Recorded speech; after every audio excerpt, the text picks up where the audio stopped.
इसमें अपने 313 सहाबा रब्वा के मिशन नूर का तसलसल। मिर्जा गुलाम अहमद कादियानी ने एक किताब लिखी जिसमें अपने 313 सहाबा की फहरिस्त लिखी है। इन 313 में 15 नंबर पर मुंशी गौहर अली का नाम लिखा है, जिसका ताल्लुक जलंधर से था। उसी मुंशी गौहर अली का बेटा अहमद हसन कमिश्नर था। अहमद हसन की 4 बेटियां थीं, जिनमें से एक का नाम शौकत खानम था। इमरान खान इसी शौकत खानम का बेटा है। पीटीआई की कुछ हामी कहते हैं शौकत खानम ने कादियानियत तर्क करके इस्लाम कबूल कर लिया था, लेकिन कुछ लोग कहते हैं कि वो मरते दम तक इस पर कायम रही और यही कादियानियत उसने अपने बेटे इमरान खान में भी मुंतकिल की, इसीलिए वो कभी पूरा कलमा नहीं पढ़ता।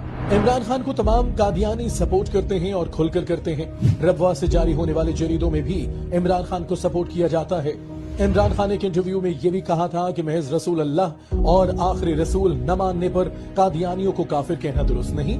ये कहना कि जो नबी को आखिरी नबी नहीं मानता वो मुसलमान तो नहीं हो सकता, इस शिक को आप आके बिल्कुल नहीं। जी नहीं। यूनुस गोहर शाही नामी मशहूर फितना जो कादियानी की ही एक शाख है, इमरान खान को अपनी तकरीरों में इमाम मेहदी करार देता है। जब जश्न रियाज नवंबर में आमद जब उसकी होगी तो नवंबर में इमरान खान का उरूज शुरू हो जाएगा।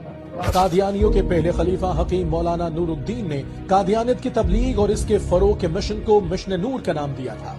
कादियानियों के मुताबिक ये मिशन आज भी जारी सारी है और इसके तहत अलामती तौर पर वो अपने खलीफा के बैत करते हैं। इमरान खान का मिशन नूर भी इसका तसलसल करार दिया जा रहा है और कुछ रिपोर्ट्स के मुताबिक ये मिर्जा मसरूर अहमद की फरमाइश थी।